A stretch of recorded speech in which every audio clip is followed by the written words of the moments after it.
नमस्कार, बहुत स्वागत है आपका। आपके साथ मैं हूं मृदुल शर्मा। सबसे पहले आपको बड़ी खबर बता दें, मरवाही उपचुनाव के लिए कांग्रेस ने अपना प्रत्याशी घोषित कर दिया है।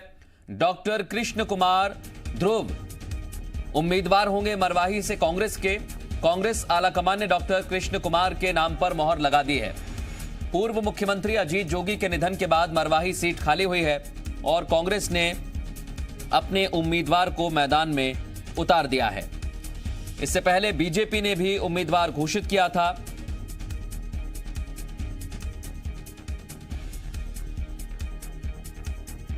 और अब कांग्रेस ने भी मरवाही सीट से उम्मीदवार उतार दिया है। बीजेपी ने डॉक्टर गंभीर सिंह को मैदान में उतारा है,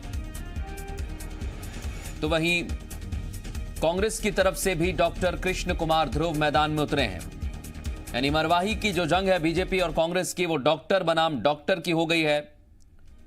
जहां बीजेपी ने गंभीर का सहारा लिया है तो ध्रुव, डॉक्टर कृष्ण कुमार ध्रुव कांग्रेस की तरफ से अब मैदान में उतार दिए गए हैं।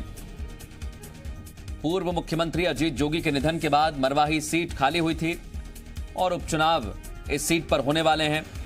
सत्ता पर काबिज कांग्रेस ने अपने उम्मीदवार डॉक्टर कृष्ण कुमार ध्रुव को मैदान में उतार दिया है, प्रत्याशी बना दिया है।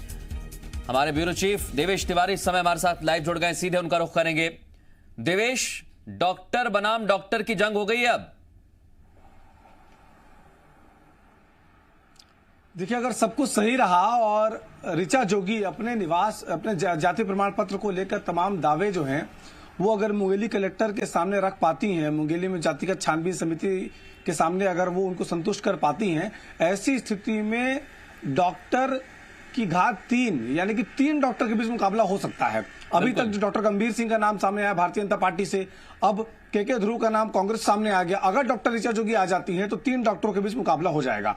इस समय ऋचा जोगी ने समय मांगा है मुंगेली के जो जातिगत छानबीन समिति है उससे, और अगर उनको समय मिलता है और उस परिस्थिति में वो अगर अपने दस्तावेजों के जरिए, मूल दस्तावेजों के जरिए साबित कर पाती हैं तो छत्तीसगढ़ जनता कांग्रेस जे से वो प्रत्याशी हो जाएंगी।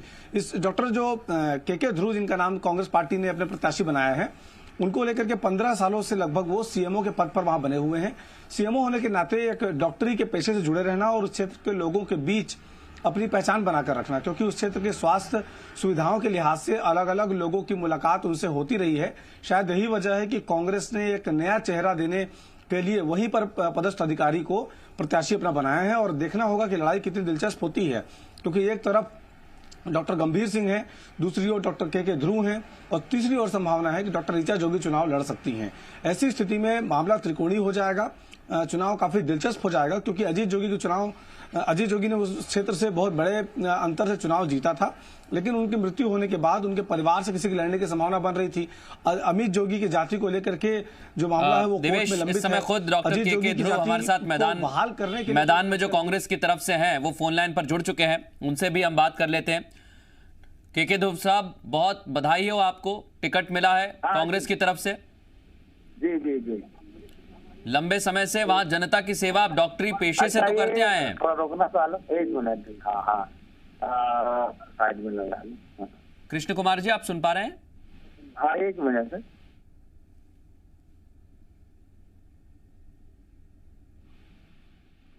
हाँ, बताएंगे सर। हाँ, कृष्ण कुमार जी, लंबे समय तक आपने जनता की सेवा, जो आपका पेशा है, उससे तो की है, लेकिन अब आप चुनावी मैदान में भी उतरने की तैयारी में हैं। किस तरह की तैयारी की है? अब सर, अब क्या सेवा तो कर ही रहे हैं, यहाँ आगे जैसे मिलता है ना, तो भाई उसमें भी रहकर सेवा ही। और आपकी पार्टी की सरकार प्रदेश में भी है जी। कहिए के ध्रुव साहब। टावर कम है सर, मैं फील्ड तरफ है।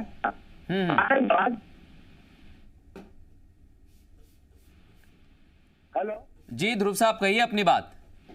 हाँ, अब सेवा कर रहे हैं सर, आगे भी सेवा जारी रहेगा। इनके अभी अधिकारी बनकर किए हैं, अब आगे मिलेगा तो सर इनका अब बिल्कुल। ध्रुव साहब, सेवा के लिए आप तैयार हैं? एक छोटा सा सवाल मैं इसलिए पूछना चाह रहा हूं क्योंकि मरवाही सीट बहुत प्रतिष्ठित सीट मानी जाती है। इस पर पूर्व मुख्यमंत्री अजीत जोगी लगातार चुनाव लड़ते रहे, उनके निधन के बाद यह सीट खाली हुई है और इस पर राजनीति भी बहुत हो रही है, बयानबाजी भी हो रही है।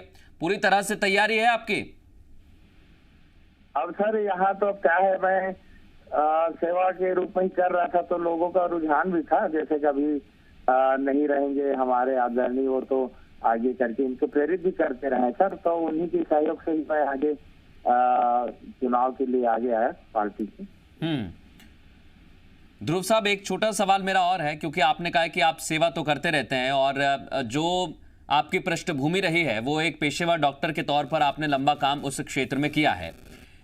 जब एक राजनेता के तौर पर आप जनता के बीच में जाएंगे तो आपके मुद्दे कौन से होने वाले हैं? अब सर जनता के बीच में भी मैं सर जैसे अधिकारी के रूप में काम किया, अब इनका सेवक बनकर ही काम करूंगा सर, जनताओं से सहयोग मांगूंगा और काम भी होगा जी। और आपको लगता है आप इस सीट पर विजय हासिल करेंगे? सर दिल में क्या बात है आपके? जी दिल में जी, अब दिल में सर अभी मैं बताया नहीं सर कि मैं एक अधिकारी के रूप में काम किया अभी जनताओं के लिए, अब एक सेवक बनकर भी काम करूंगा सर, जो भी इनकी जरूरत का रहेगा। बहुत शुक्रिया डॉक्टर के ध्रुव साहब हमसे बात करने के लिए।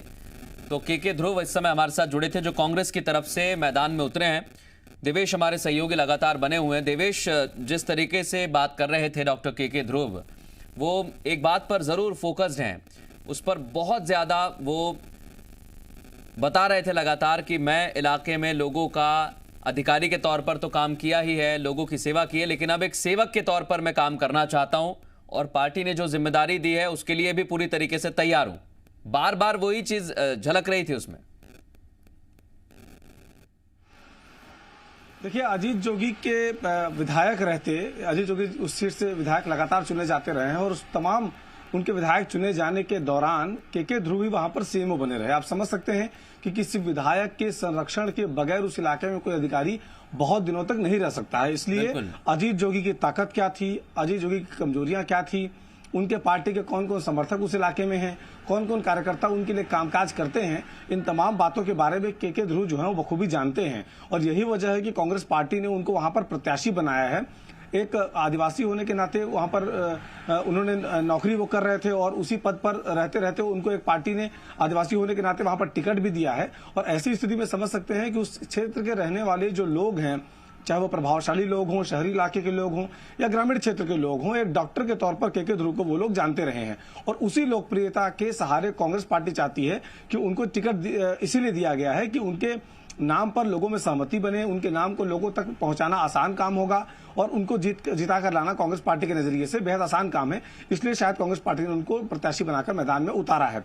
ऐसे दौर में अब के ध्रुव पर डिपेंड करता है कि एक अधिकारी से आधी रात को समझ जाइए कि उनको इस्तीफा भी कुछ दिन पहले हुआ है, इस्तीफा देने के बाद रातों रात उनको अपनी भूमिका बदलनी पड़ेगी। अब तक वो अधिकारी के रूप में लोगों के बीच जाते रहे हैं और अब उनको नेता के रूप में जाना पड़ेगा। उनको वो डेवलपमेंट का विजन रखना पड़ेगा मरवाही क्षेत्र की जनता के लिए, जिसके जरिए वो लोगों में भरोसा दिला पाए कि वो भी एक बेहतर प्रत्याशी हैं चुनावी मैदान में। जो अन्य प्रत्याशी हैं उनसे वो बेहतर विकल्प हो सकते हैं, क्योंकि डॉक्टर गंभीर सिंह वो भी डॉक्टर हैं, वो उनके पहले से उस इलाके से वो परिचित रहे हैं। तो बीजेपी ने डॉक्टर को उतारा था और कांग्रेस ने भी डॉक्टर को उतार दिया है। दिलचस्प चुनाव तब होगा और चुनाव के आने वाले समय के जो संभावित परिणाम हो सकते हैं उसके बारे में आकलन तभी हो पाएगा जब छत्तीसगढ़ जनता कांग्रेस, जिसकी वो सीट है, उसमें अजय जोगी के परिवार से भी कोई लड़ता है तो मामला त्रिकोणीय हो सकता है। लेकिन अगर जोगी परिवार से कोई चुनाव नहीं लड़ता है, ऐसी स्थिति में लड़ाई जो है वो मूल रूप से भारतीय जनता पार्टी और कांग्रेस के बीच हो जाएगी, क्योंकि उस क्षेत्र के लोग जो हैं वो जोगी परिवार को बखूबी जानते हैं। लेकिन पार्टी के सिंबल को लेकर के लोगों के भीतर उतनी जागरूकता नहीं है, क्योंकि उससे ठीक सटे हुए सीट जो पाली तानाखार है वहां पर उसका असर चुनाव में देखने को मिला था। ये बात हमने विधानसभा चुनावों में भी देखी थी देवेश, कवरेज के दौरान हमने ये बात देखी कि सिंबल को लेकर लोग ज्यादा जागरूक नहीं है। वो ये कहते तो हैं और ये कहते थे कि जोगी को वोट देंगे, लेकिन सिंबल उन्हें पता नहीं था। बहुत शुक्रिया देवेश तमाम बातचीत के लिए। आगे बढ़ेंगे।